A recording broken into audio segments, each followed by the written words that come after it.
En fait, on a en France, je sais plus, j'ai vu passer ça il y a pas très longtemps, un étranger qui vivait en France depuis un petit moment, il dit, je comprends pas, en fait, vous mettez petit partout. Parce qu'effectivement, on minimise tout, quoi, tu vois, Mm. micro, petit. Moi, j'ai pas de petit client, en fait, j'ai un client.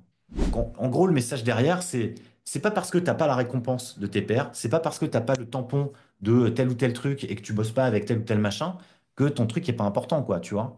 Et puis après, l'idée d'être remarquable, c'est pas forcément de dire je suis le meilleur, c'est plutôt de se dire, dis-toi que t'es le meilleur, dis-toi que il y a un truc chez toi qui est remarquable. Maintenant, c'est peut-être que tu le sais pas, mais je vais t'aider à aller le chercher, je vais t'aider à le trouver et je vais t'aider à en faire une force. Parce qu'on a plutôt tendance, tu vois, dans notre monde de gonfler de réussite, de ne voir que la réussite. Mais en fait, il y a aussi beaucoup d'échecs.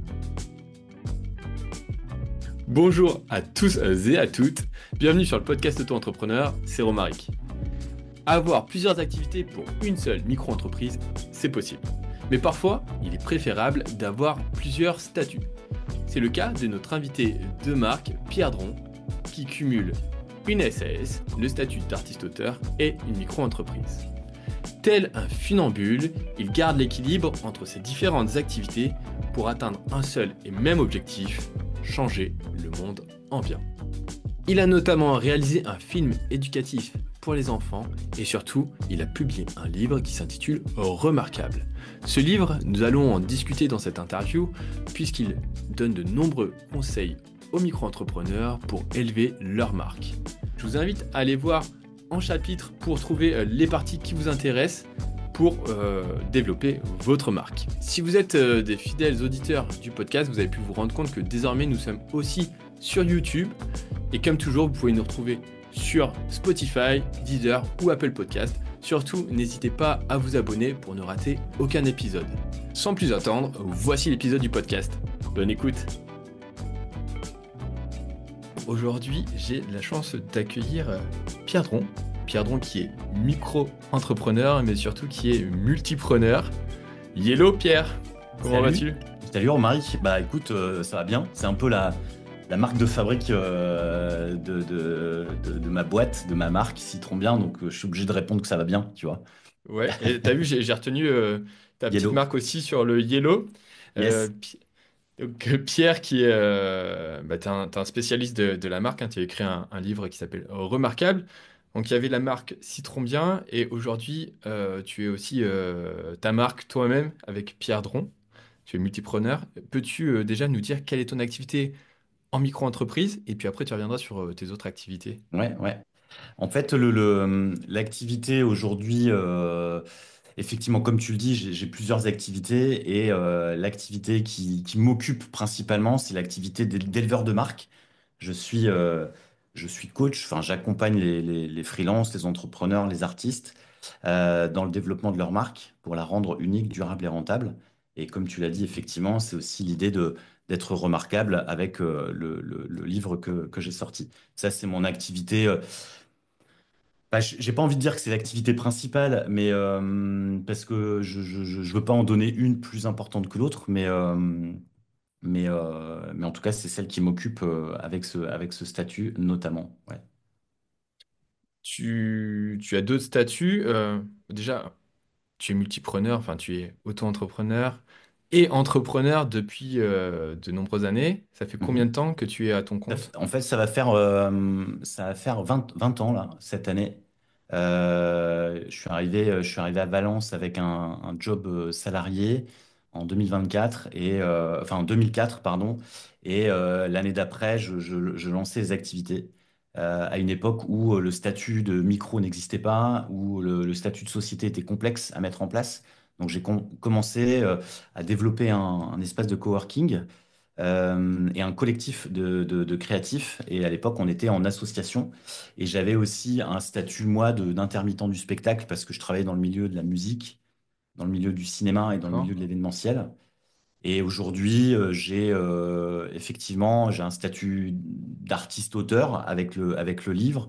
J'ai un statut de micro, parce que ça me permet de bosser, enfin, déjà de savoir de quoi je parle quand je bosse avec des micro-entrepreneurs. Ça me permet aussi de facturer des entrepreneurs qui ne sont pas forcément assujettis à TVA. Et ensuite, j'ai aussi la SAS qui porte l'activité cinéma. Et puis voilà. Donc j'ai un éventail très large à ma disposition qui me permet de comprendre les logiques et les mécaniques de chacun finalement d'un point de vue administratif. Puisque dans mon job, quand j'élève une marque, c'est aussi de bien comprendre quels sont les enjeux de mes clients et parce qu'en fait, les enjeux sont pas les mêmes. Si effectivement je suis chômeur en fin de droit, si je suis maman solo, si Ouais. je suis imposé à tel niveau en société ou en micro. Donc c'est important, notamment pour la rentabilité, parce que Mais, c'est mais, aussi... tout, mais tout ça, justement, là, parce que quand même, ça fait trois statuts vraiment différents administrativement et Ouais, au niveau de la fiscalité aussi. Tout ça, toi, tu le gères tout seul ou t'as quelqu'un qui t'aide? ouais, bah après, je m'appuie aussi sur j'ai un cabinet comptable, j'ai aussi des applications qui me permettent d'avancer. Après, j'ai une formation en droit des affaires, j'ai un master en droit des affaires initialement, donc en fait, toutes les petites lignes, Ça aide. moi, ça me gêne pas, ça me donne pas des boutons. Et puis après, j'ai aussi accompagné beaucoup de gens à l'époque quand je suis arrivé à Valence, des artistes qui se lançaient. Avec le statut d'artiste. Donc en fait, voilà, à l'époque, c'était un peu plus complexe. Encore une fois, il y avait encore les formats papier. Donc j'ai pas peur de ça, d'aller creuser l'info, de trouver la bonne info, de savoir effectivement, de faire les calculs aussi.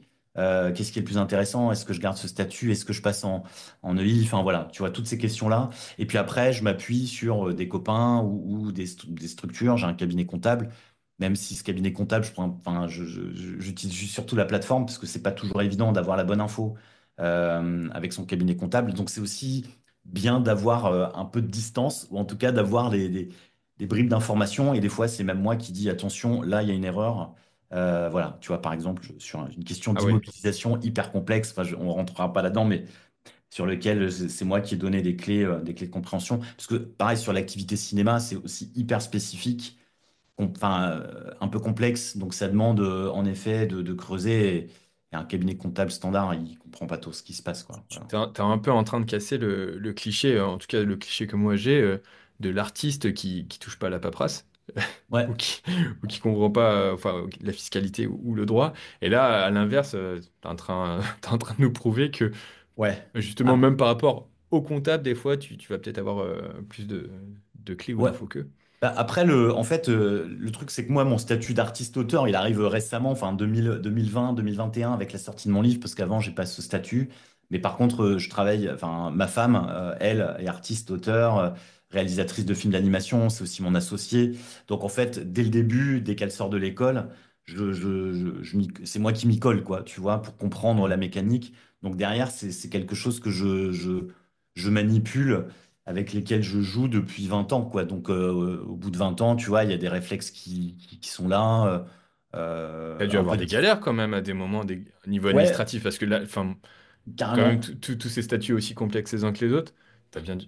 T'as une Et, galère et en ben, particulier? là, je sors d'une galère avec l'URSSAF, notamment en 2020, à l'époque où en fait c'était la Maison des artistes et les AGSA qui géraient. Voilà, donc moi je suis diffuseur, donc je paye des droits à des artistes-auteurs et je cotise en direct puisqu'ils sont en précompte. Enfin, si vous rentrez dans le détail, on peut, mais c'est pas trop le but. Et en fait, à l'époque, ils demandent une déclaration trimestrielle, ce que je fais, puis une déclaration annuelle. Je fais les 5 déclarations trimestrielles et annuelles et ils me disent, vous nous devez tant, qui est en fait le montant de la cotisation annuelle, sauf que moi, je l'ai déjà payé de manière trimestrielle. Donc, je leur explique, parce qu'à l'époque, ça passe de Maison des artistes AGSA à l'URSSAF Limousin. Euh, et je leur explique qu'en fait, j'ai déjà payé, j'ai déjà fait ces cotisations et que l'annuel, c'est juste un récap de ce que j'ai déjà déclaré. Sauf que, en fait, ça passe sous les radars. 2022, ils se réveillent. Ils me relancent, je leur réexplique le truc. 2023, pareil, silence. 2023, ils reviennent, je réexplique, re-silence. Et 2024, là, ils envoient la purée parce qu'ils m'envoient un huissier à la maison. Ils me laissent même pas le temps de réagir. Et là, j'ai dû expliquer, j'ai dû passer 3, 4, 5 coups de fil. À chaque fois, ils m'envoyaient bouler. Je suis tombé sur, heureusement, la bonne personne qui m'a dit, bah, attendez, on va regarder. Elle m'a dit, mais effectivement, vous avez raison. Et la fin de la galère, ça a été de dire, bah oui, mais en fait, c'est vous qui allez payer l'huissier. Je dis, mais je comprends pas, en fait. Moi, j'ai fait tout correctement, vous êtes planté et vous me demandez de payer l'huissier. Et donc, J'ai pas eu besoin de faire un recours, mais en tout cas, je leur ai dit, bah, moi, c'est pas à moi de payer, en fait. Vous êtes trompés, c'est à vous de régler. Et au bout de 2 mois, ils m'ont répondu, en effet, on accepte de payer les frais de procédure. Voilà. Voilà. Donc Oh ça, là c'est là. Ah typiquement, oui. et ça a duré, bah, je te dis, de 2022 à début 2025, là, tu vois. Ouais, sacrée galère, ça a dû t'empêcher de dormir des fois, peut-être, j'imagine. Il y avait des Bah, grandes sommes en jeu. en fait, non, c'était pas énorme, c'était 1 600 euros, je crois. Alors, c'est déjà une somme, tu vois, à un Ouais. moment où nous, on était en train de sortir les films. Donc, c'est forcément un peu galère, il y a des problèmes de trésor. Mais en fait, on a déjà eu ce type de cas. Là aussi, j'ai une assurance qui me couvre aussi. Donc, s'il y avait besoin d'attaquer, enfin, en tout cas, de me défendre avec un avocat, j'étais couvert. Donc, Hmm. ça permet d'être un peu serein, enfin un peu plus serein. Maintenant, ça reste un administratif lourd, des choses qu'il faut prendre en main, un peu de patience, un peu de courage, de tout clarifier. Moi, enfin, tout est Tu noté. dis un peu de patience, t'es gentil, j'imagine que c'est Ouais, beaucoup, beaucoup de beaucoup de patience. patience. Ouais, puis après, il y a aussi forcément un peu d'énervement parce que Hmm. au bout de 4 5 fois où on explique la même chose, ça devient relou. Ouais. Euh, mais je pense qu'en face, on a des personnes qui sont pas formées, qui comprennent pas, qui cherchent pas. En fait, c'est devant les yeux. J'ai des messages que je leur envoie tous les ans, mais en fait, ils les lisent pas ou ils les laissent tomber. Hmm. Et ils relancent la patate chaude à un autre et l'autre, quand il reprend le truc, lui il reprend la base. Voilà. Donc en fait, bon, je me mets à leur place. Ouais. C'est vraiment chiant, mais bon, ça se fait quoi. Voilà. Après, Ouais, j'ai vécu pire, donc tu vois, ça, à la limite, les galères de l'URSSAF, c'est aussi anticipé. Je pense que c'est aussi quand je lance ma boîte, parce que je lance pas la société il y a 20 ans, je navigue sur différents statuts, je travaille pour d'autres personnes, une sorte de portage un peu. Voilà. Et en fait, quand je lance ma boîte, je suis vraiment dans une logique de me dire, OK, potentiellement, elle va fermer, potentiellement, je vais devoir de l'argent. Donc, c'est comment j'anticipe ça et comment je mets des ronds de côté. En fait, c'est vraiment cette logique un peu de paysan, puisque c'est mes origines d'un côté enfin, du côté de mon mhm. père, où mon grand-père était paysan. Donc, c'est vraiment, tu vois, de faire des réserves de blé, de faire des réserves de nourriture. Pour après Euh, avoir un nouveau projet. Ouais, mon grand-père avait fait la guerre, donc tu vois, c'est aussi dans ma boîte, c'est de me dire, j'ai un matelas de sécurité qui me permet de tamponner au cas où, quoi. Et puis après, quand tu as des salariés, bah, tu vois, les montants sont beaucoup plus importants. Donc je dirais que le statut de micro a quand même beaucoup changé Ouais. parce qu'il simplifie quand même énormément de choses et il rend les choses un peu moins complexes, quoi. Tu vois, il y a vraiment 2 ou 3 cases à cocher. En fait, l'administration décide d'ailleurs pour toi quasiment. Tu vois, t'as pas besoin de choisir entre la SAS, la SCRL, le URL. Enfin, tu vois, il n'y a pas besoin de statut à rédiger. Enfin, tu vois, c'est C'est quand vrai que même. c'est vrai que c'est l'un des points forts de la micro-entreprise, hein, cette simplicité administrative. Et encore, même malgré cette simplicité, il y a toujours des points qui peuvent être complexes pour certaines personnes. Hum, Au-delà de la partie administrative, comment tu fais au quotidien pour gérer ces différents projets? Parce que, mhm, ouais. donc oui, hein, il y a ce côté, bon, bah, ok, il y a les déclarations, elles vont être différentes et tout. Mais au quotidien, tu as plusieurs activités. Ouais. Comment tu les gères? En fait, on peut imaginer que je suis une sorte de jongleur, hein, tu vois, que je jongle avec les projets. Moi, je préfère l'image du funambule. C'est-à-dire qu'en gros, c'est pas une balle que je passe de l'une à l'autre. C'est plutôt un funambule. Je suis sur un fil. Et en gros, les différents projets qui vont être les miens vont me permettre de garder cet équilibre. Et finalement, aujourd'hui, enfin, si on entreprend, c'est parce qu'on a envie de changer quelque chose chez soi ou chez les autres ou dans le monde, quoi. Et moi, c'est cette ligne que je garde. Effectivement, ces galères administratives pourraient venir nous dire, ouais, mais te lance pas, n'y va pas. Enfin, moi, je considère que ça fait partie du package.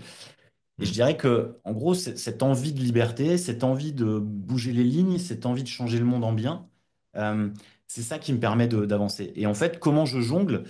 Après, c'est effectivement une organisation, c'est aussi des outils qui me permettent de. Après, il y a l'expérience, tu vois, ça fait 20 ans que je jongle et aujourd'hui, je travaille beaucoup moins qu'il y a 20 ans parce que derrière, il y a des choses que je fais beaucoup plus vite, quoi. Tu vois, une déclaration administrative, bon, bah, ça va être vite Ouais, réglé. au bout de Et 20 après, ans, il y a normalement, tu connais les cases. Ouais, tu connais les cases, et puis en fait, même si tu les connais pas, parce que tu peux les oublier sur les déclarations administratives, par exemple, pour les artistes-auteurs, l'URSSAF Limousin chaque trimestre, en fait, moi j'ai des process, et tu vois, je me dis, mon cerveau, il est déconnecté quand je fais de l'administratif. Tu vois, je prends étape 1, étape 2, étape 3, étape 4, et en fait, je suis le process. Je me fais pas, Donc ça aussi, c'est un truc sur lequel j'ai beaucoup évolué. C'est-à-dire que pour moi, ma créativité allait être mangée par des process en me disant, bah non, mais moi j'y vais freestyle parce que voilà, tu vois, je me sens plus fort, plus intelligent. Sauf qu'en fait, à chaque fois, tu dois réinventer la roue. Tu dois, attends, elle est où cette info? Où est-ce que j'ai mis mon truc? Dans quel dossier? Donc c'est aussi une organisation de nommer tes fichiers, avoir des dossiers sur chaque statut, chaque entreprise, Mm. chaque projet a sa propre organisation.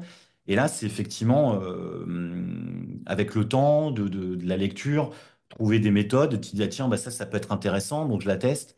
Et puis après, tu fais un mix de tout ce que tu as pu lire en termes d'organisation. Moi, pour moi, c'est le fait de jongler entre les projets, c'est plutôt ouais, de l'organisation, et puis après de réfléchir aussi de manière globale, de manière écosystème.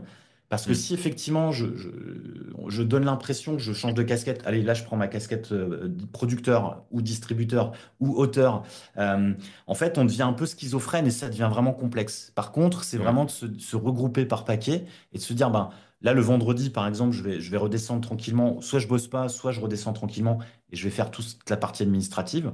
Et tu vois, je vais faire les fiches de paye, je vais faire les déclarations, le lien avec le cabinet, tu vois, la mise à jour. Là, je suis dans une période où j'anticipe un peu le bilan, donc je vérifie la trésor. J'ai des problèmes de paiement parce que mes clients ne me payent pas en ce Ça moment là. arrive, ça, hein. Ça arrive Là, à toutes les depuis, échelles.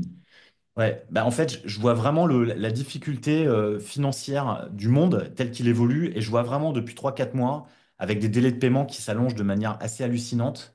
Je pense que c'est Clairement, dû au contexte. tu Ouais. sens en ce moment, avec Ah le bah, contexte qui est tendu, des personnes moi, je fais des relances que qui je ont moins de n'aurais moyens. jamais fait avant. Ouais. Ok. Là, en fait, je travaille aussi dans la culture. Donc, la culture est un secteur, là, sur la partie cinéma, où, en gros, c'est le premier maillon qui saute dans les financements des cinémas, des associations, des festivals, des budgets de création. Donc, derrière, nous, on les ressent. Et en fait, on bosse avec, là, typiquement, normalement, j'aurais dû partir la semaine prochaine sur un festival.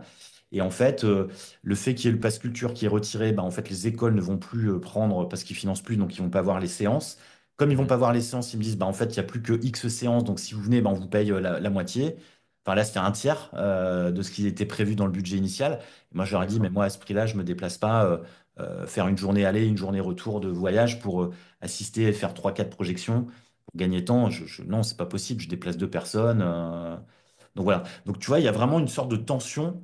euh, Sur la culture. Ouais, sur la culture, mais je pense elle est assez globale. Moi, j'ai Mm. aussi pas mal d'entrepreneurs qui se lancent, qui sont en micro. Tu vois, hier, j'étais à un apéro avec des créatifs, des créateurs.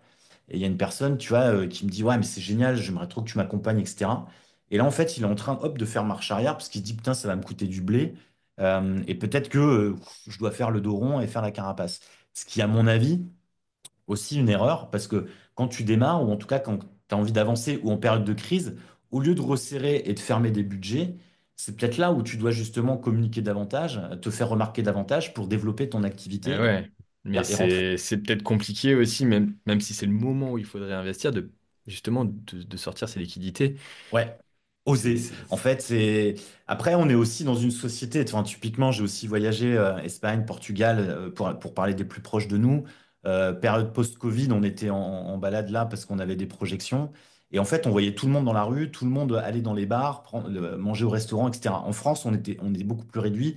Et après, il y a eu économiquement, il y a des économistes qui expliquent que la relance, elle est plus difficile en France parce que on va plutôt aller envoyer de l'argent sur notre livret A plutôt que de dépenser. Sachant que si on dépense intelligemment, euh, non pas d'envoyer des budgets chez Shine ou Temu parce que ça part en Chine et l'économie, elle tourne pas, mais vraiment d'essayer de relancer l'économie en local, donc le commerçant local, acheter français par exemple.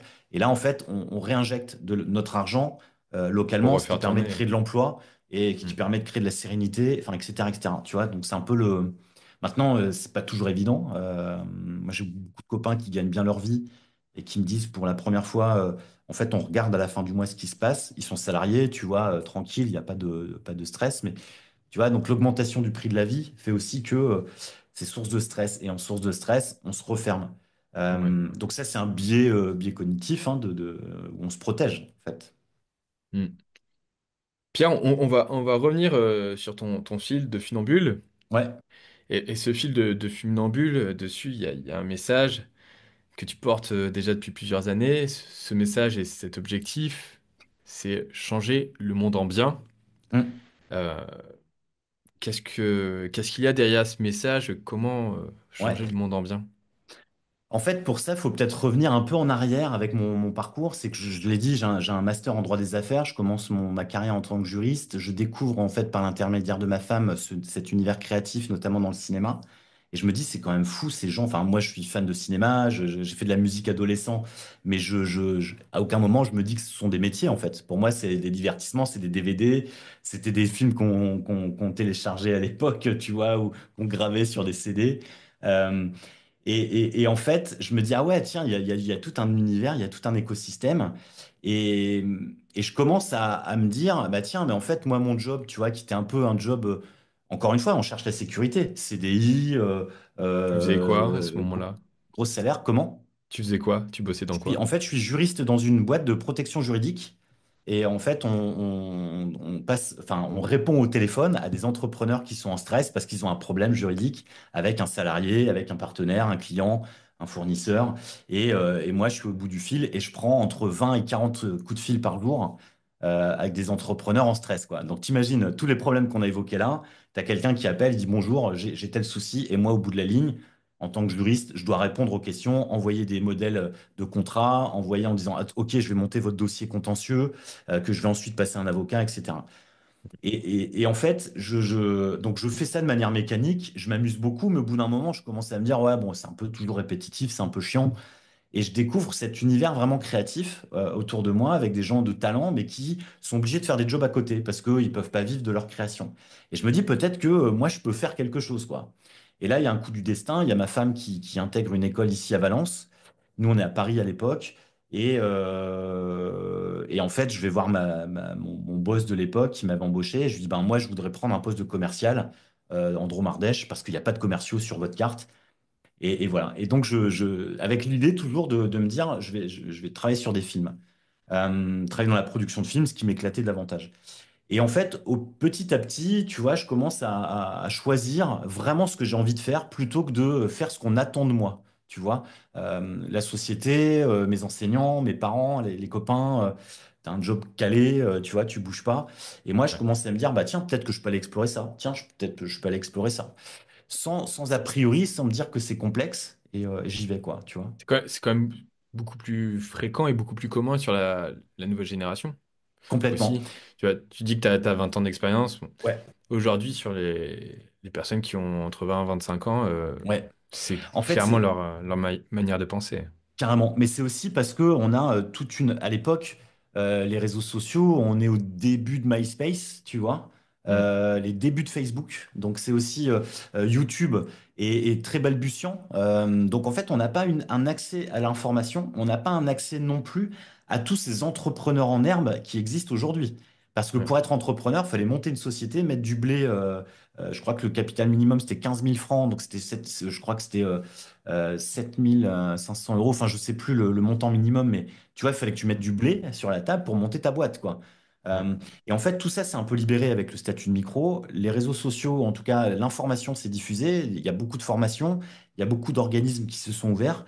Et je pense que ça nous permet de se dire, enfin, moi, dans mon entourage, j'avais pas d'entrepreneur. Donc, tu vois, je me lance sans savoir ce qu'il en est, quoi.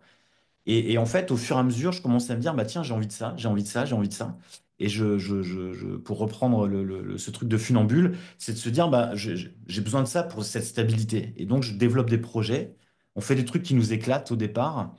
Et puis après, il y a aussi des gens qui viennent nous chercher parce qu'on dit, ah, ce que vous avez fait là, eh ben, en fait, on veut que vous fassiez la même chose pour nous. Donc, au début, on crée des projets au sein du collectif.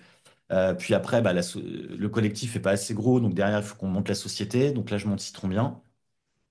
Et derrière, effectivement, changer le monde en bien, c'est un moment où il y a deux événements forts dans ma vie. Il y a le décès de mon meilleur ami l'année de mes 30 ans. On est amis depuis 30 ans. Et là, je prends une grosse claque. Parce que je me dis, putain, mais déjà, je suis pas jeune, je suis mortel. Donc, tu vois, à 30 ans, tu te dis pas que tu vas mourir, quoi. Non. Donc là, je prends conscience, effectivement, que tout peut s'arrêter demain. Et je me dis, qu'est-ce que j'ai fait moi depuis 30 ans pour être vivant? Et je me dis, mon pote, lui, il avait bien vécu, il avait voyagé, il avait fait des trucs. Et moi, je me dis, putain, en fait, j'ai pas fait grand-chose, quoi. J'ai juste fait ce qu'on attendait de moi. Donc là, je décide de prendre les choses en main, je monte la société. Euh, et puis, le deuxième événement, c'est aussi un moment où j'évite la faillite de ma boîte, où là, tu vois, ça se développe très vite. Je recrute n'importe comment, j'avance, je fais plein de trucs et je perds pied. En tout cas, je gère plus. Et sorti de rendez-vous avec mon comptable qui me dit, Pierre, en fait, là, la boîte, elle va dans le mur si tu continues comme ça. Donc, je change tout et je me pose la question. T'as dû licencier? En fait, je laisse partir les gens parce qu'il y a des contrats, notamment en alternance à l'époque, qui m'ont un peu mis dans la merde d'ailleurs. Des personnes qui changent de job et j'avais des statuts aussi différents. Donc, je n'ai pas eu à licencier. Puis à l'époque, il n'y avait pas la rupture conventionnelle, il n'y avait pas ce genre de truc. Donc, c'était vraiment, il fallait que tu ailles dans le dur. Donc je glisse, je serre les dents, je traverse la crise et en fait, je me pose la question, t'es qui toi? Qu'est-ce que tu veux vraiment? Est-ce que ça t'intéresse de manager des gens? Moi, ce qui m'intéressait, c'était d'accompagner des entreprises, les aider à bouger les lignes. Et en fait, la réflexion que je me fais au moment où j'ai failli tout perdre, qu'est-ce qui me reste? Ma marque. En fait, le seul truc qui me reste si je perds tout, si on va au bout du scénario catastrophe, c'est Pierre Dron, Citron bien, le jaune. Tu vois, en gros, c'est un peu ça pour simplifier. Et donc là, à ce moment-là, je me pose de nouvelles questions, je découvre le développement personnel aussi, je travaille sur moi, parce que j'ai plutôt tendance à dire, ouais, c'est pas ma faute, c'est les autres. Et là, je dis, bah, en fait, non, c'est ta faute à toi, quoi, tu vois. Porte la responsabilité du truc. À quel moment t'as merdé? Où est-ce que t'as pas été bon? Et là, je commence à corriger, à me poser les questions de qu'est-ce que je veux vraiment? Et avec ma femme, on se pose la question notamment sur la partie film, cinéma. Est-ce que nos films ont un impact? Est-ce que nos films ont du sens? Et là, ouais, on fait des trucs, on raconte des histoires, mais ça n'a pas vraiment de sens. Et là, on commence à se dire que enfin, la biodiversité part en sucette, on est un peu sensibilisé. Et là, on a ce projet, effectivement, de parler des animaux mal aimés, qui est finalement pas seulement un film ou un programme de film, mais plutôt des petites graines qu'on va planter dans la tête des enfants, qui, eux, vont poser des questions à leurs parents, qui, eux, vont peut-être réfléchir à ce qui se passe autour de nous, pourquoi il y a cette chauve-souris-là, pourquoi il y a un corbeau qui crie en bas de mon immeuble. Et en fait, ce sont des Donc, graines qui... les mal aimés, c'est ça? Ouais, c'est ça. C'est un film donc que tu as produit Produit. pour un public jeune. Ouais. C'était pour quel type de public? En fait, c'est un public qui, à partir de 3 ans, au cinéma, 3 ans, on va dire 3 ans, 7 ans, mais en fait, les gens vont au cinéma en famille, donc tu vois, on parle à la fois aux adultes, parce qu'il y a un deuxième sens de lecture, voilà. Et en fait, on sort, en plus, grosse difficulté, c'est qu'on sort ce premier programme qui nous a pris 6 ans. Enfin, tu vois, en fait, ce Switch, on l'opère en 2015, 2016. On lance ce projet, il met 6 ans à se lancer, il sort en 2020, enfin c'est 2020 en pleine pandémie, ça sort 3 semaines, 4 semaines, et là on nous dit on Plus ferme de les cinéma. cinémas et vous, Et vous êtes ouais. non essentiels. Donc là on remet aussi en question notre choix en fait, parce que nous on avait tout arrêté, on avait arrêté les films de commande, on avait arrêté l'agence, on avait vraiment tout misé sur le cinéma, et là c'est mauvaise stratégie quoi. Sauf que ce qui nous permet de garder la foi et de garder l'énergie, c'est de se dire, OK, ce qu'on fait, ça a du sens. Parce que pendant la pandémie, on se dit, bon, OK, on arrête, on monte une pizzeria. Sauf que ça a duré 4-5 jours. On se dit, non, c'est pas possible, quoi. Tu vois, enfin, je veux dire, nos films, ils ont du sens. Ils bougent les lignes, ils changent le monde en bien. Et c'est ça qui me permet d'avancer. Et le deuxième projet, là, tu vois, pour te dire pareil, changer le monde en bien, il y a aussi ce livre où je me dis, c'est cool, j'accompagne des gens à changer le monde, à développer une marque unique, durable et rentable, à être serein dans leur quotidien, à faire que des entrepreneurs, des freelances ou des artistes se sentent bien ou qui sont en confiance pour pouvoir accomplir ces trucs. Mais sauf que moi, je le fais un à un, quoi, en coaching. Et derrière, je peux pas accompagner beaucoup de monde. Donc je me dis, bah, le livre, c'est un bon moyen de d'essaimer, de planter des graines. Et pourquoi pas, tu vois, de lancer une sorte de virus contagieux, de l'enthousiasme, de c'est possible.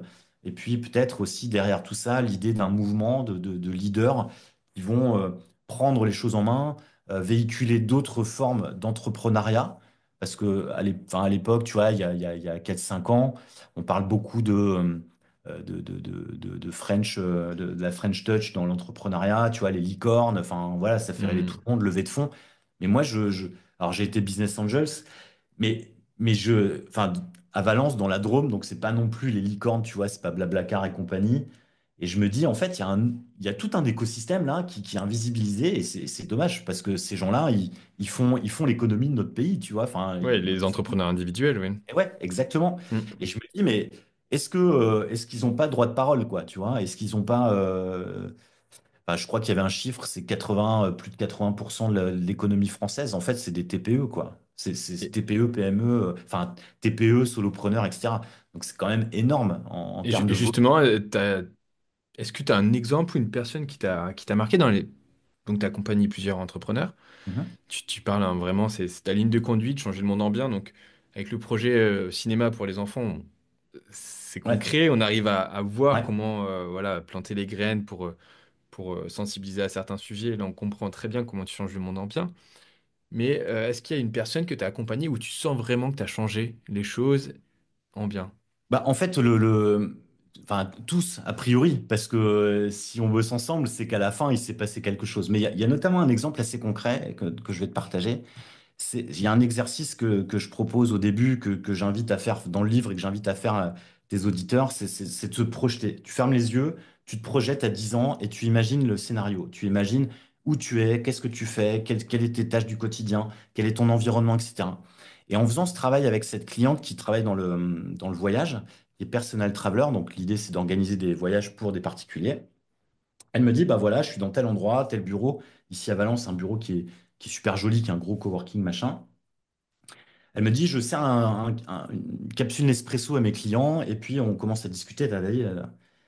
Et je la laisse terminer et je lui dis, est-ce que tu crois que dans 5 ans, dans 10 ans, les capsules Nespresso sont toujours là, tu vois? Enfin, parce que je tique un Hmm, peu sur l'impact écologique du truc. Et tu clairement, vois, ouais. ça gamberge. Clairement, un café, une capsule, Ouais. un café, une capsule, Et elle me c'est dit, aberrant. oui, effectivement, tu as raison. Et elle travaillait sur des voyages long courrier. Et là, dans sa réflexion, elle commence à bouger. Ouais, t'as raison, l'impact écologique, putain, j'y avais pas pensé, mais en même temps, quand tu prends l'avion, il y a un impact écologique, etc.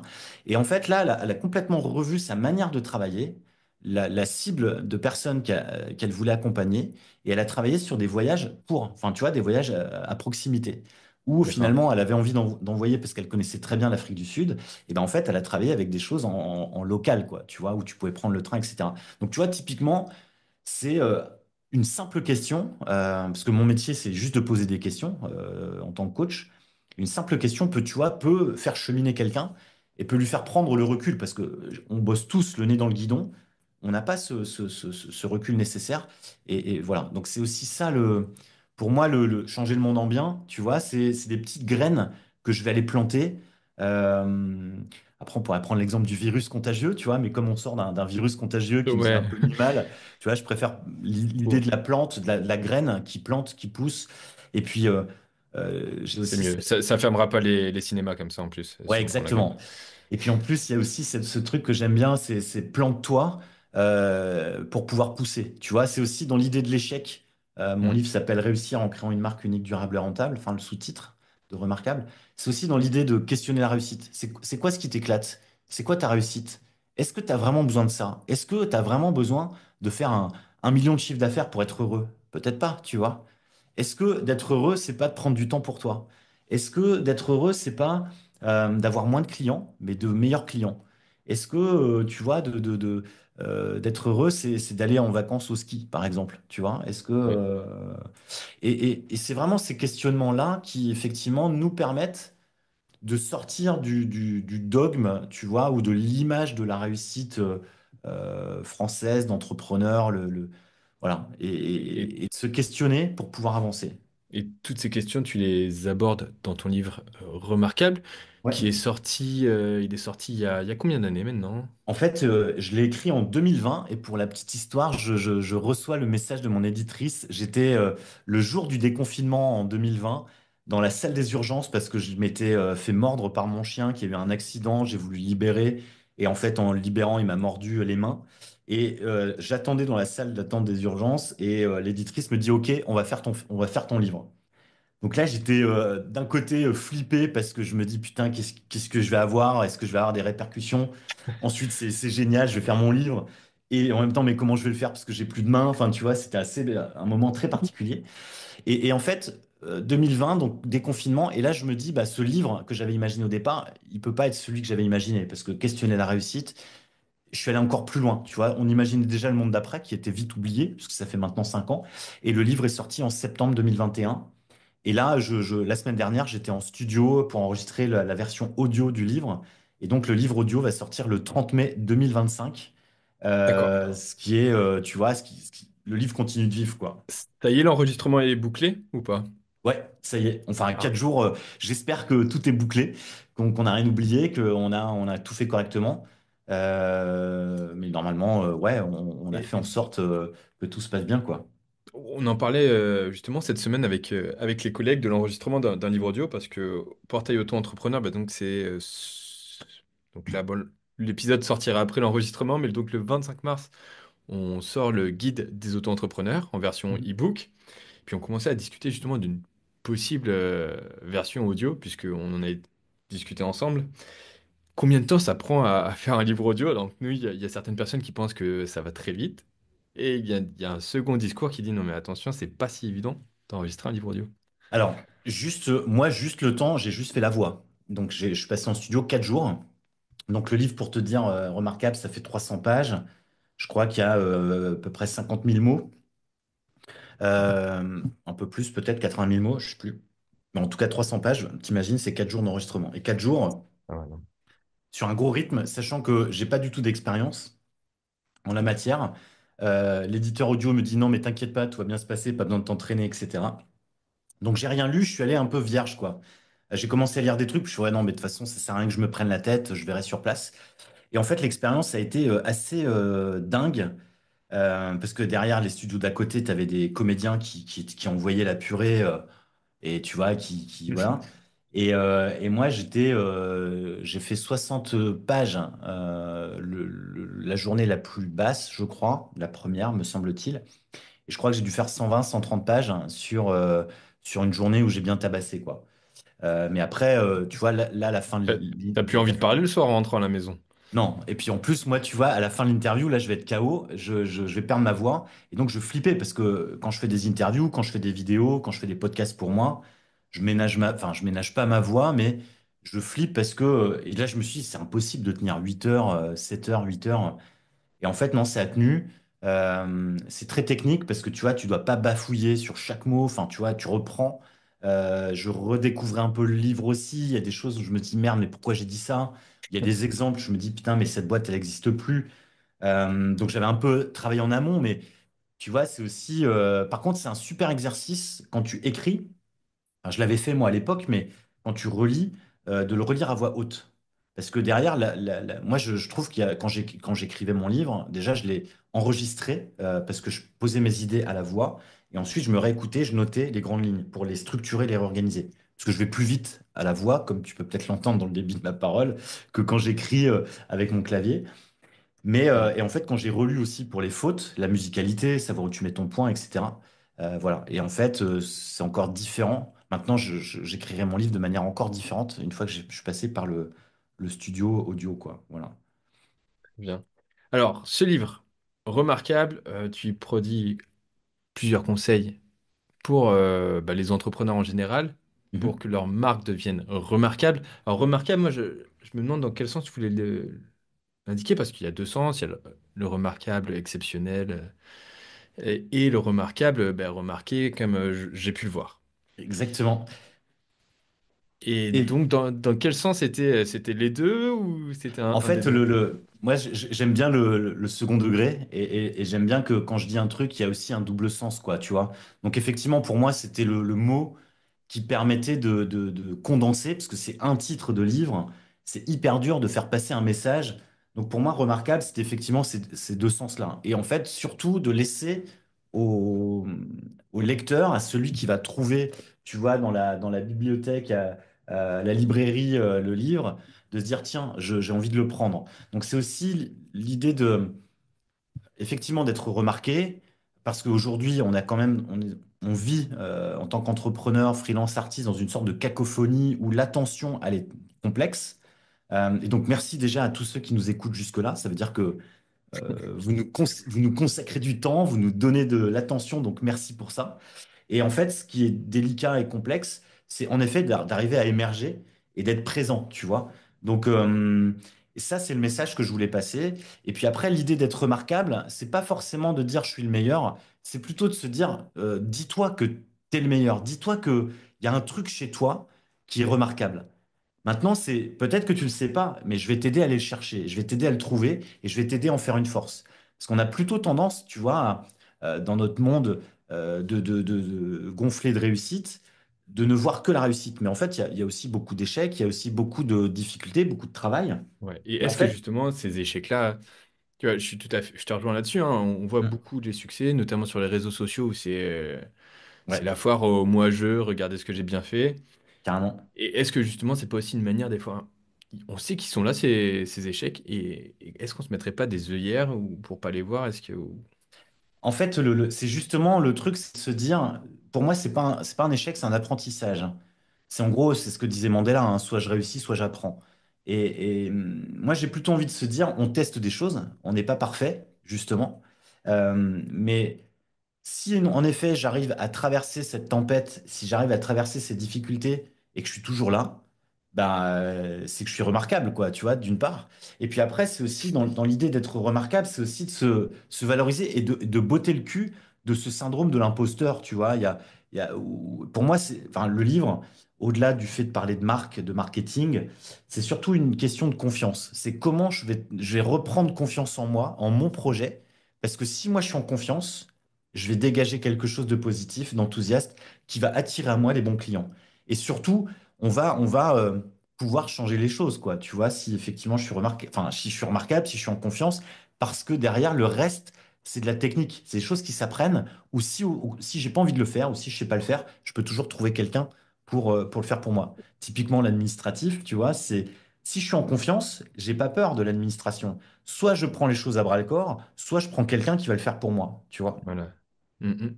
Ouais, tout à fait. Puis il y a de nombreux services qui existent, hein, notamment. Enfin, nous, on accompagne tous les jours des centaines de micro-entrepreneurs à faire des démarches de création. Mm.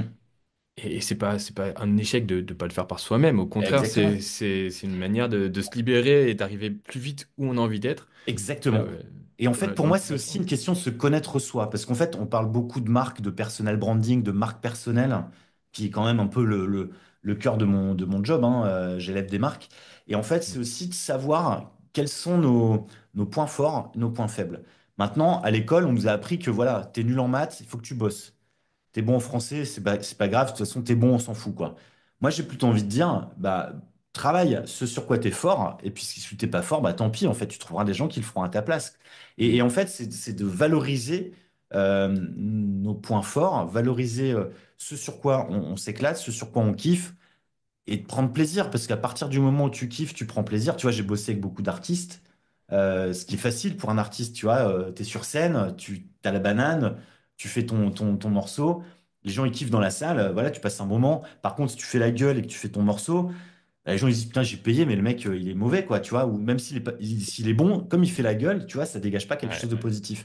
Donc, tu vois, pour moi, c'est Ça me vraiment donne, ça me rappelle un très bon exemple où j'ai vu les Pixies en ouais, concert. J'adore leur musique.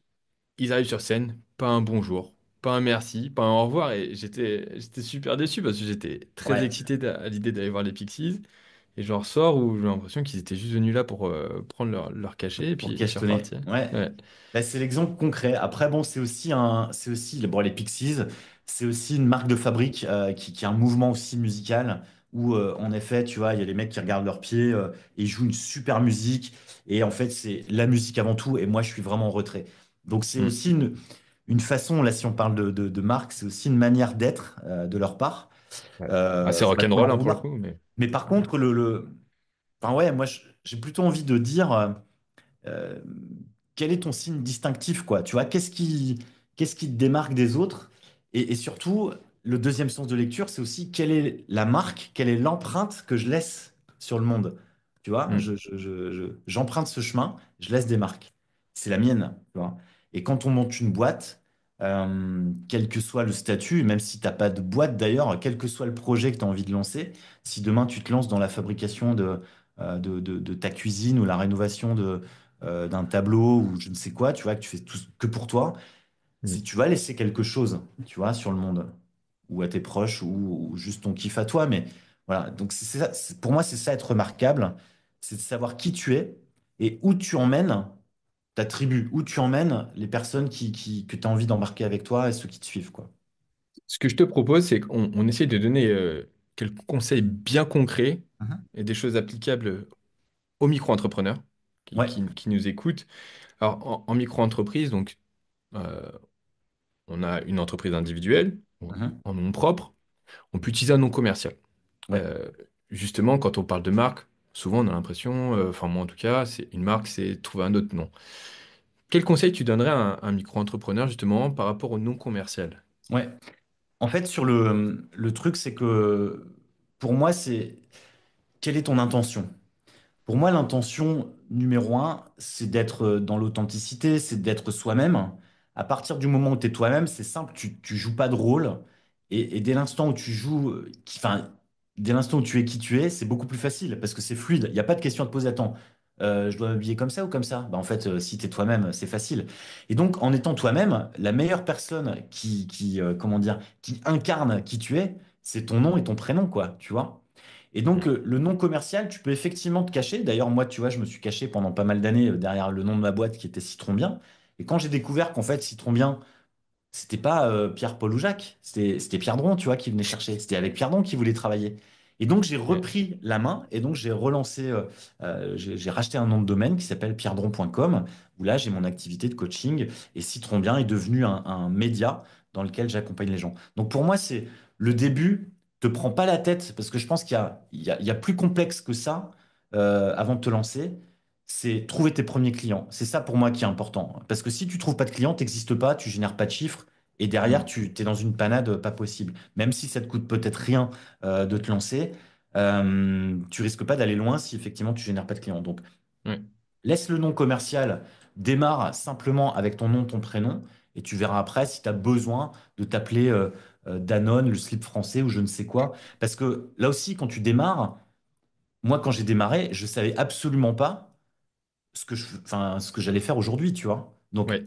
oui, dans mon bouquin, je te donne l'exercice des 10 ans et de te projeter, de savoir où tu vas pour pouvoir redescendre ta stratégie. Mais moi, à l'époque, ça, tu vois, je savais pas. Donc, j'y allais, tous les 6 mois, je pivotais, je changeais de mon braquet. Je dis, ah bah tiens, j'ai envie d'aller là. Ah tiens, ça a l'air cool. Allez, vas-y, on y va. Euh, et ça, je papillonnais beaucoup. Donc, c'est aussi de se dire, qu'est-ce que j'ai envie de faire, où j'ai envie d'aller, et de laisser le spectre assez large et de se laisser la possibilité d'évoluer.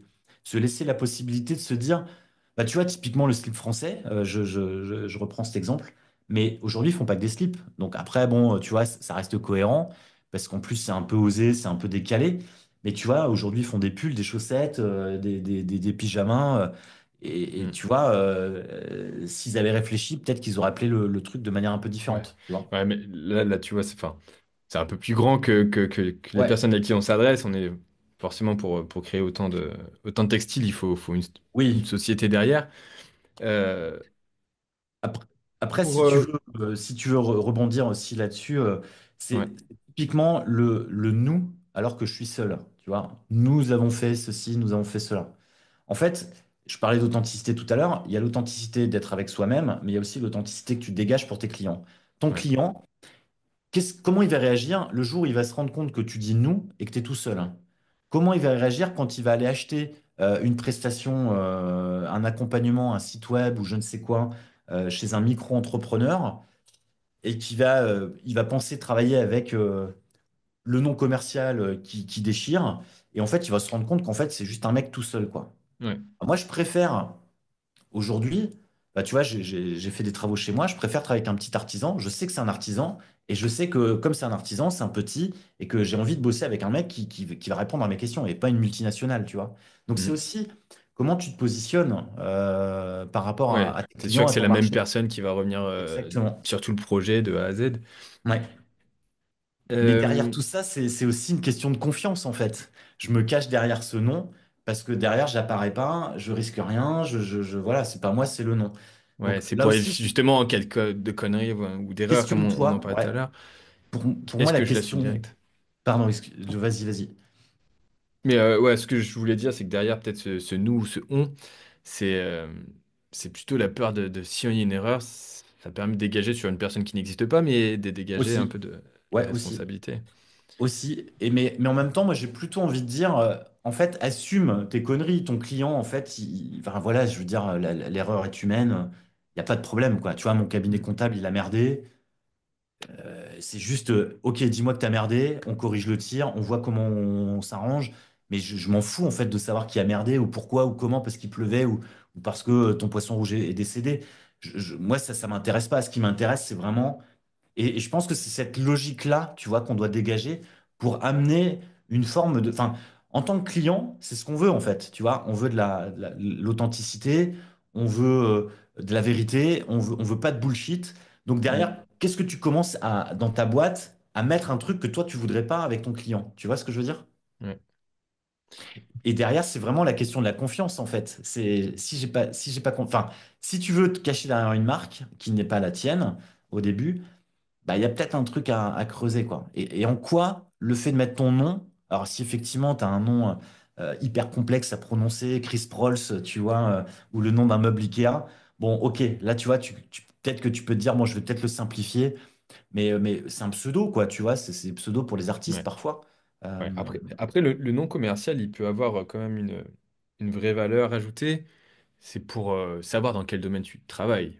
Euh, Tu vois, par exemple, Pierre Dron, bon, aujourd'hui, Pierre Dron, tu t'es mhm, devenu, on commence à te connaître dans le domaine, mhm. mais au début, ben, si on ne te connaît pas, on ne sait pas si tu fais de la maçonnerie, ou si tu coupes les Ouais, cheveux, ou si tu vends justement des slips français. ouais. Mais justement, en fait, le truc, c'est que Pierre Dron, lui, il existera toujours hein, jusqu'à ma mort. Par contre, ce que je vais faire, moi, va peut-être pas prolonger. Tu vois, j'ai failli arrêter mon activité l'année dernière. Demain, je peux faire autre chose. Je peux faire de la maçonnerie si j'en ai envie. Et par contre, Pierre Dron sera toujours là. Donc Pierre Dron, en fait, le pierredron.com, il sera toujours là. Et en fait, mes clients vont m'appeler pour du coaching. Je leur dire désolé, maintenant je suis peintre plaquiste. Mais tu vois, en fait, pour moi, c'est plus simple. C'est plus simple. Maintenant, Hmm. c'est pas grave si tu as un nom commercial, parce qu'effectivement, dans certains domaines, ça peut claquer. Je pense aux artistes, tu vois, c'est un domaine où effectivement, tu as un nom de scène, tu as ce genre de choses. Après, tu vois, rien ne t'empêche d'avoir une signature en dessous, Pierre Dron électricien, tu vois, Pierre Dron Ouais. peintre, Pierre Dron artiste jongleur, Pierre Dron funambule, tu vois. Euh, Hmm. Moi, pour moi, bon, c'est pas le. En fait, on met beaucoup de pression sur le nom. On met beaucoup. Enfin, tu vois, en plus, c'est mon job. Hein, je crée des noms avec des entrepreneurs, etc. Et on se met beaucoup de pression. Moi, je veux juste retirer un peu la pression et de la mettre au bon endroit, faire en sorte que ce soit plus fluide. Parce que l'idée, c'est pas de se prendre la tête, c'est que c'est que ça déroule, tu vois. Justement, concernant les marques, si Mhm. sur un micro-entrepreneur, s'il y a une erreur à éviter au lancement concernant la marque, ça serait laquelle d'après toi? Moi, je pense que bah, c'est peut-être ce que je viens de dire, c'est d'y Ouais. mettre trop de pression, tu vois, Hmm. c'est de se bloquer là-dessus et de passer des semaines, des mois en disant j'ai pas le bon truc, j'ai pas le bon positionnement, tu vois. J'ai un exemple d'une nana qui a fait 10 ans dans le marketing, la communication et qui me dit ouais, j'ai un problème de positionnement. Je dis c'est pas un problème de positionnement en fait que tu as là, c'est un problème d'offre en fait. C'est qu'est-ce que tu offres. Hmm. Donc tu vois, c'est vraiment le focus, c'est d'arriver à dézoomer. Et peut-être que à la limite, le bon conseil que je puisse donner, c'est si tu as une difficulté, reste pas bloqué dessus, contourne-la, tu reviendras après. Et avance sur tes points forts, avance sur ce que tu sais faire, avance sur effectivement, commence à échanger, discuter avec des clients. Et là, tu pourras avancer, quoi. Et vois ce qui résonne chez l'autre, vois ce qui... parce que finalement, le non commercial, ou le positionnement, ou ton offre, ou ton prix, c'est pas forcément ce qui va résonner chez ton client, quoi. Et donc, en fait, teste, et puis tu vois ce qui se passe, tu vois. Hmm. Et après, autre conseil, c'est aussi de bien s'entourer, parce que ça, c'est la difficulté du micro-entrepreneur, c'est d'être solo et de penser que, là, j'ai encore eu quelqu'un la semaine dernière qui m'a dit, ouais, je suis seul, je vais m'en sortir seul. Je dis, mais là, si tu pars comme ça, c'est mort, quoi. Parce que tu t'en sortiras pas seul. Oui, tu vas gagner seul, mais en fait, tu vas gagner parce Tu iras que pas loin. tu seras entouré parce que même si c'est pas des associés, si c'est pas des, tu auras des gens qui vont venir être des relais de motivation, qui vont t'amener une logique, tu vois. Voilà quoi. J'ai un exemple aussi sur un temps de coworking qu'on avait fait. j'avais une entrepreneur qui me dit, ouais, ça fait chier, je galère à rentrer toutes mes notes de frais, machin. Et elle me dit, j'en ai pour une semaine. Je dis, ah bon, mais comment tu fais? Et donc, elle scannait tout. Et je lui dis, mais attends, tu connais pas cet outil en ligne? Elle m'a dit, ben non. Et donc, je lui balance l'outil. Elle me renvoie un SMS le soir. Elle fait, merci, tu viens de me faire gagner une semaine de taf. Donc, en fait, si elle parle pas de son problème, si on n'échange pas sur ce sujet, elle reste dans son coin. Pendant une Et semaine, elle elle trouve fait pas de ses notes de solution. frais avec son scanner et machin, et elle se Hmm. galère. Et là, en fait, avec l'application qui te scanne et qui te reconnaît les chiffres, en fait, ça va 2 fois plus vite, quoi. Donc, c'est aussi, pose des questions, n'hésite pas à passer pour quelqu'un qui sait pas. C'est pas grave. Mieux vaut ne pas savoir que de rester dans l'ignorance, quoi. Un autre point qui compte et qui est important pour les micro-entrepreneurs, donc dans nos micro-entrepreneurs, si on divise, il y a entrepreneur, on en parle beaucoup, il y a Mhm. aussi micro qui signifie petit, Mhm. et récemment, il y a eu un événement au César avec Franck Dubosc, et tu as rebondi dessus, c'est pour amplifier le terme que Ouais. c'est pas la taille qui compte. Yes. Et c'est pas la taille qui compte, justement, c'est vrai que c'est un message qui peut être très important pour les micro-entrepreneurs. Euh, et puis, toi, tu es revenu sur cet exemple pour justement, tu vas pouvoir mieux en parler que moi sur ce qu'a Ouais. fait Franck Dubosc, et pour parler justement que les petites victoires étaient aussi grandes, importantes que les grandes Ouais. victoires. Carrément. En fait, on a en France, je sais plus, j'ai vu passer ça il y a pas très longtemps, un étranger qui vivait en France depuis un petit moment, il dit, je comprends pas, en fait, vous mettez petit partout. Parce qu'effectivement, on minimise tout, quoi, tu vois, Mm, micro, petit. Moi, j'ai pas de petit client, en fait, j'ai un client. J'ai, et donc, pour revenir sur l'anecdote de Franck Dubosc, donc tout le monde connaît Franck Dubosc, et il fait un discours au César, qu'il n'a jamais eu et qu'il n'aura sans doute jamais. Et en fait, il l'explique sous forme de boutade. Et en fait, il s'est fabriqué un mini César. Et donc, il dit, c'est pas la taille qui compte. En fait, ma femme me le dit tout le temps quand on est au lit. Enfin, tu vois, là, c'est un petit peu la petite blague de Elle a Franck du Dubosc. Et bosque. Ouais. j'ai rebondi aussi là-dessus, sur la taille qui compte, en essayant de dézoomer et en apportant une vision qui est finalement la puissance du minimalisme, déjà. En fait, tu mets un moustique dans une... Moustique, c'est un tout petit animal. Tu le mets dans une chambre. En fait, il va te pourrir la vie, quoi. Donc, c'est pas la taille qui compte, tu vois, c'est encore un autre exemple. Et l'idée derrière Franck Dubosc, c'est aussi le fait que euh, tu peux avoir une reconnaissance, tu vois, du monde. Donc, ces films cartonnent, mais il n'est pas au César. Par contre, les Césars, effectivement, tu vas récompenser le métier que je connais bien en plus, le cinéma, qui va Mm. les récompenser un type de cinéma, qui va les récompenser une fraction de personnes. Typiquement, si tu regardes chaque année les Césars, tu dois avoir 10 ou 15 films maximum. Il y en a 300 ou 400 qui sortent par an en France. Donc t'imagines que en fait, tu as moins de ces 3-4% qui vont représenter la majorité. Donc on peut pas imaginer que sur les 300 ou 400, ils sont tous pourris et qu'il y en ait que 3-4% qui sont Non. nominés au décor, meilleur second rôle, meilleur machin, meilleur truc, quoi. Tu vois, c'est pas possible. Par contre, c'est effectivement cet effet d'effet de masse. Et en gros, la masse, elle n'est pas forcément toujours bien vécue. Donc en gros, tu peux avoir un impact important. Franck Dubosc a un impact important avec ses films, ou en tout cas quand il joue. On n'aime pas, mais en tout cas, les mecs, il y a du monde qui va voir ses films. Et Mm. dans le top 10, par exemple, des films qui ont été le plus vus, bah, tu as les films de Franck Dubosc, mais il Mm. n'est pas récompensé par ses pairs. Donc en gros, le message derrière, c'est pas parce que t'as pas la récompense de tes pairs, c'est pas parce que t'as pas le tampon de tel ou tel truc et que tu bosses pas avec tel ou tel machin que ton truc est pas important, quoi, tu vois. Euh, L'exemple sur mon livre, tu vois, à aucun moment je me suis dit mon livre va gagner un prix. Déjà, j'imagine, pour moi, il y en a pas, il y a pas de prix sur ce type de livre de non-fiction, livre pratique. On connaît tous le Goncourt, C'est clair, etc. c'est vrai, c'est vrai. T'as, Et en t'as gagné fait, quel titre? j'ai gagné un prix. Et là, ça m'a mis sur le cul, tu vois. Donc, je te remontre le livre avec la petite, le petit truc. C'est le Grand Prix, tu vois. J'ai gagné le Grand Prix de l'Académie des sciences commerciales en 2022. Incroyable. Et là, en fait, moi, au départ, encore une fois, c'est pas la taille qui compte. Moi, je fais un livre pour avoir un impact sur mes lecteurs. Je cherche pas à vendre des millions de livres, tu vois. Et à aucun moment, je me suis dit que mon livre serait réussi si j'en vendais beaucoup ou si je gagnais un prix. Mon livre, il est réussi à partir du moment où j'ai réussi à bouger les lignes sur une personne. Tu vois, j'ai donné des cours aussi. C'est pareil.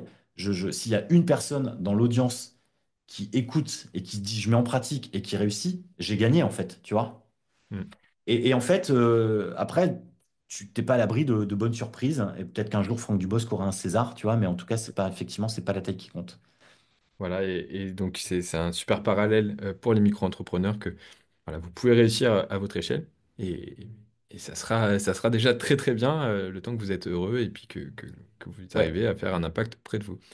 Exactement. Et en fait, il n'y a pas besoin de chercher à se développer. En fait, c'est parce que se développer, changer de statut, ça va demander d'autres. Le passage entre la micro et la société, en fait, c'est un gap qui est énorme avec des charges qui sont beaucoup plus importantes, etc. Donc, en fait, c'est vraiment une question importante à se poser. Euh, et derrière, enfin, après, c'est vrai que notre monde, il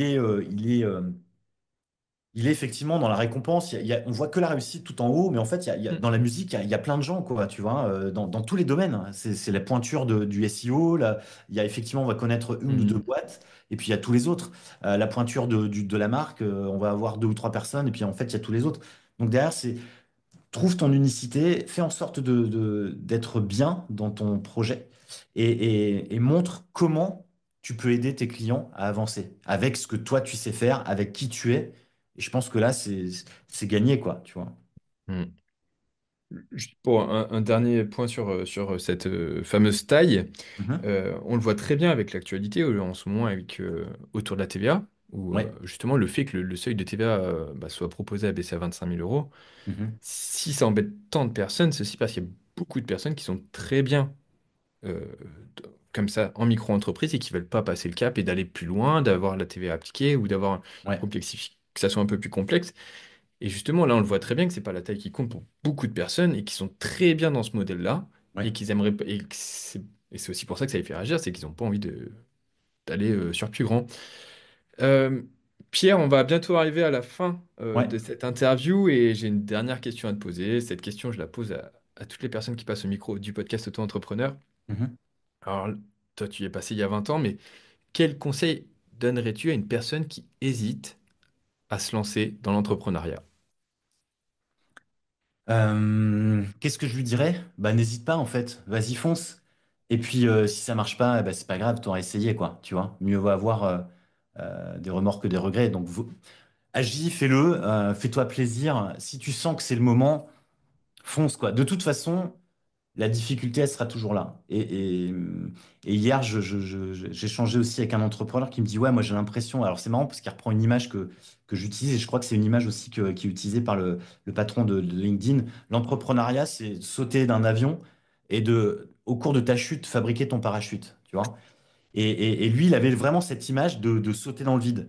Et effectivement, on saute dans le vide. Il y a plein de trucs qu'on ne maîtrise pas. Moi, j'ai mis 6 mois avant de me lancer parce que je voulais faire tous les calculs. Et en fait, c'était une perte de temps parce que rien n'a ressemblé à ce que j'avais imaginé. Les business plans, c'est pareil. En fait, il y a des mecs qui font des business plans, mais en fait, ça ne ressemble jamais à ce que tu avais imaginé. Donc, avance, fais-le, et puis prends En le train de temps. tuer le business plan en 2 secondes, là. Ouais, bah après, il y en a qui en ont besoin parce qu'ils vont faire des prêts, machin. Mais en fait, en micro, je vois pas l'intérêt. Vas-y, go, quoi. Trouve tes clients, tu calcules ta rentabilité. De toute façon, tu sais que tu payes, sur 1000 tu payes tant de charges, basta, quoi. Tu vois, il n'y a pas à te prendre la tête. Donc derrière, c'est vas-y, fonce. Amuse-toi, fais en sorte de montrer que c'est la fête, célèbre effectivement chaque petite victoire, chaque petit passage de cap, célèbre-les parce que c'est important, tu vois, de muscler ton cerveau et de lui dire, ouais, c'est génial, parce que tu en auras besoin, parce qu'il y a plein de moments où ça va être difficile, et dans les moments difficiles, entoure-toi des bonnes personnes, trouve des personnes qui te mettent la patate, qui vont t'aider, qui vont peut-être te donner le petit conseil qui va bien. Euh, et puis voilà quoi. Et derrière, change les choses. Il y a plein de choses qui vont changer dans ta vie, mais ça va être des belles choses quoi. Et puis si ça marche pas, bah, c'est pas grave. Tu auras au moins le mérite d'avoir essayé. Et puis je pense que c'est mieux d'essayer que de rester dans son canapé à imaginer un truc en disant ouais, peut-être que j'aurais fait ça, et peut-être que ça aurait marché. Bah ouais, mais moi je préfère quelqu'un qui a essayé et qui a pas, ou ça n'a pas marché que quelqu'un qui imagine et qui ne fait rien, quoi. Tu vois, je préfère valoriser ces gens-là. Et puis après, sur la taille, c'est mieux vaut une marque inoubliable, tu vois, qu'une grosse boîte invisible, quoi. Donc, marque ta différence et sois remarquable. Super. Merci beaucoup, Pierre. Merci Merci pour à toi. cette interview. Et j'espère qu'elle servira à beaucoup de monde. Et puis, si des personnes se lancent, n'hésitez pas à aller consulter le livre de Pierre, remarquable, Yes. bientôt disponible En livre audio, en livre audio. carrément. Donc, on mettra un lien pour les personnes qui sont intéressées dans Carrément. la description de cet Parfait. épisode. Merci à toi. En tout cas, moi, j'ai passé un super moment. C'est cool de pouvoir mettre un moment de pause et puis d'ouvrir, d'inciter, d'inviter les gens à se lancer, à se rassurer, parce qu'effectivement, il y a beaucoup de choses anxiogènes partout dans le monde, autour de nous, de ce qui se passe en ce moment. Et si effectivement, on peut retrouver un peu de joie dans notre quotidien, de s'amuser, de se faire plaisir, et ben, c'est quand même, c'est là où on change le monde en bien, quoi. Voilà. Très bien. On va rester sur ces belles paroles. Yes. Merci. Changer le monde en bien. À bientôt, Pierre. À bientôt. Salut. Salut. Et voilà, c'est tout pour cet épisode. Comme vous avez pu le constater, l'interview était un peu plus longue que d'habitude puisque Pierre avait de nombreux conseils à partager. J'espère que certains vous seront utiles, que vous soyez auto-entrepreneur ou souhaitez le devenir. Personnellement, ce que j'ai apprécié, c'est cet aparté sur ce n'est pas la taille qui compte. En effet, pour les micro-entrepreneurs, ça peut être un message important qui prouve que l'on peut changer le monde en bien à son échelle. Si le message de Pierre vous a plu, vous pouvez retrouver son livre remarquable. On met le lien en description et il est aussi désormais disponible au format audio. Quant à nous, on se retrouve très bientôt pour un nouvel épisode. Si vous ne l'avez pas encore fait, pensez à vous abonner pour ne pas le rater. En attendant, prenez soin de vous et de votre entreprise.